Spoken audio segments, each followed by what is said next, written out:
So timidity has nothing to do with leadership. It's not an obstacle. The obstacle to leadership is not your biology. It's not your temperament. It's a lack of character, lack of virtue. Darwin Smith was a shy personality.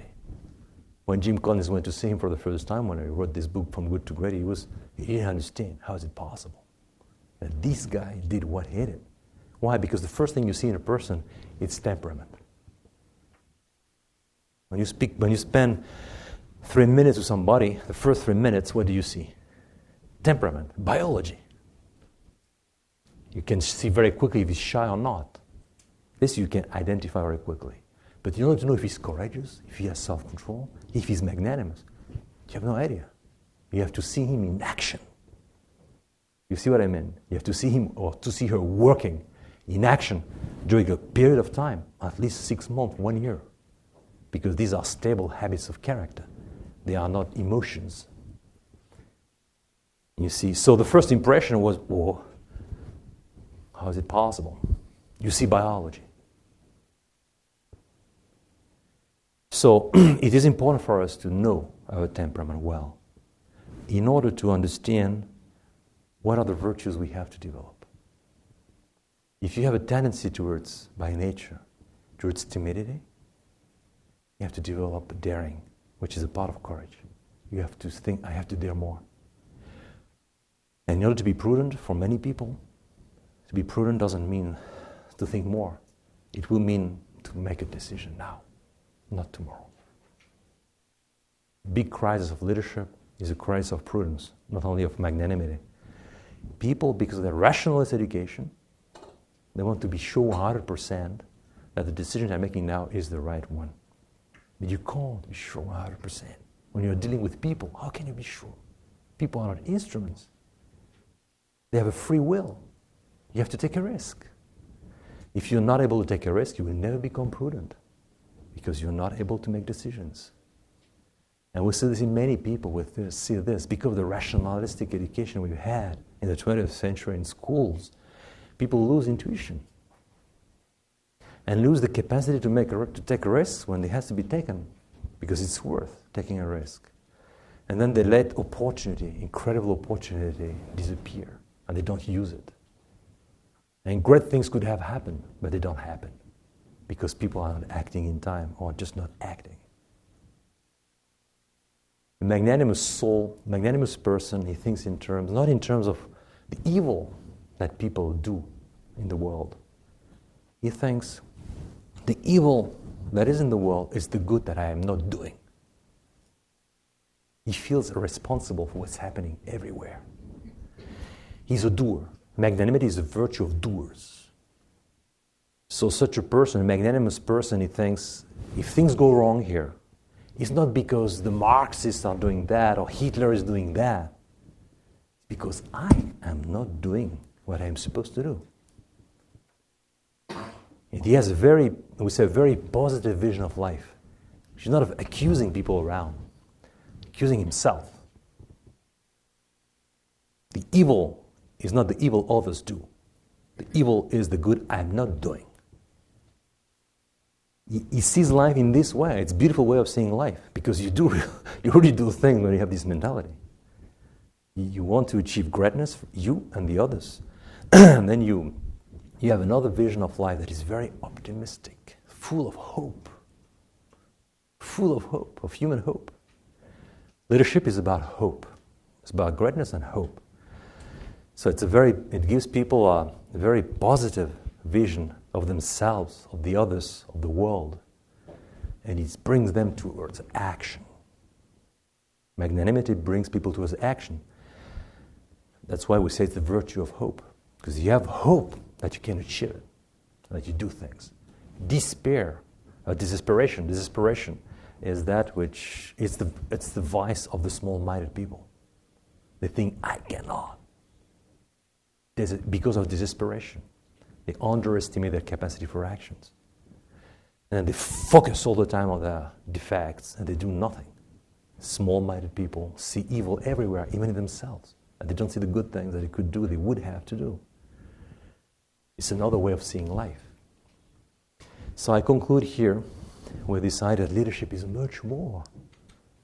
Well, leadership is not a technical activity. This is, I think all of us, we already know this. Leadership is not about position, it's not about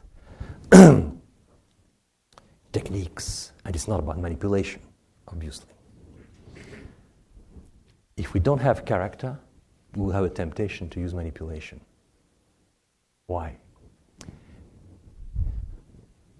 Because if you don't have character, you cannot direct people through authority, moral authority. You have to direct through power. I would say physical power. Because they don't trust you because of you are. If you have virtue, if you practice prudence and the other virtues, instinctively people trust you. Instinctively. Because of what you are. They know you. They know you are predictable. They trust you. Because of what you are. Because of your virtues. If you don't have virtues, you know there will never be trust. So you have to direct through other ways. And this way can be pure physical power or manipulation. You know what I mean? Psychological approach. You make people love you. You make people work well for you. You see what I mean? It's power of suggestion. Trying to say people, why don't you do that? So people think at the end of the day they are doing this out of themselves, when in fact it's you who had the idea. You see what I mean?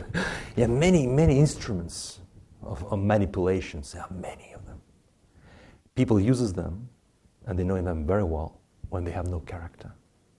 People with character, with virtue, don't need those things. Latin people Romans were used to make the difference between potestas and auctoritas. Potestas is the pure power.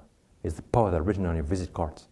And auctoritas is the informal power that comes from your temper, from your character, power of virtue.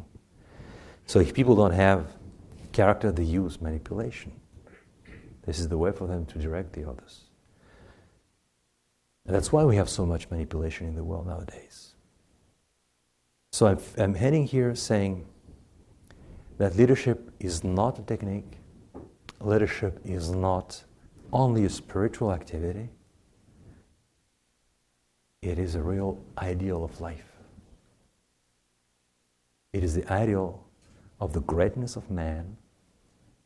It's the ideal of the, I would say, affirmation, awareness and affirmation of your own dignity and greatness, and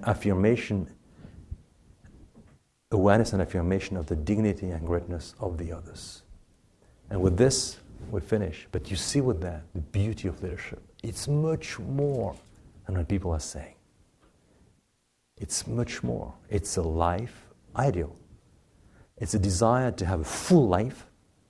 This is magnanimity. And a desire to serve others and to love them. And this is, in the end of the day, the ideal that is hidden in all human hearts. Full life. And full life for yourself and for the others. And this is in fact what leadership is about. It's much more beautiful than what we can think. So leadership is not just a choice. It's the call of each and every human being who understands who he is as a human being, as a person. And I have noticed in America, people have a big tendency towards magnanimity. Many Europeans say, well, Americans, they do so many mistakes. Well, because they do things. Yes, that's true. When you do things, you cannot be without making mistakes. You're doers. And I've noticed this in America. You have a natural tendency towards magnanimity. Not all of you are magnanimous. But if you are not magnanimous, it's a drama in America. Because your culture directs you towards magnanimity. Naturally. Your country was built on the idea of magnanimity. So if you are not magnanimous as Americans, it's dramatic. Especially keeping in mind that Americans mostly have a choleric temperament, which is very good for magnanimity. Choleric temperament brings people towards action much more easily than a melancholic temperament. Keep this in mind. So you are naturally, I would say, by biology, called to leadership, all of you. But if you will be real leaders, It's a question of freedom. It's a real question of freedom. How you will develop this stable habit. How do you transform a natural tendency towards a stable habit? Magnanimity is not something you're born with.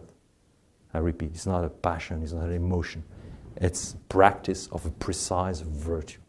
How do you transform this? How do you make it a stable habit so that it becomes a part of what you are? Many young people, you look at them when they're 14 or 15, he will be incredible. She will be great. Look at her. We look at her, we look at him when he's 40. He's a nobody, mediocrity.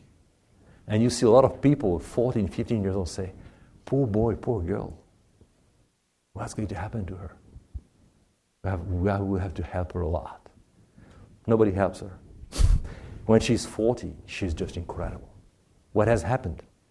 She's transformed that little energy that she had through temperament into a stable habit of character. And the other one, who had an incredible energy by nature, he has not worked on that. He has not made that passion, I would say, this stimulation has not been transformed into a stable habit. So he has not done anything. He collapsed. No stability, just stimuli. You see what I mean? And when people are very young, we don't notice the difference between stimuli and virtue. But when they are 40, we see it immediately. We see it immediately. Because we see people doing things in 5 minutes, a lot of energy, and after 5 minutes, they're just down. You see.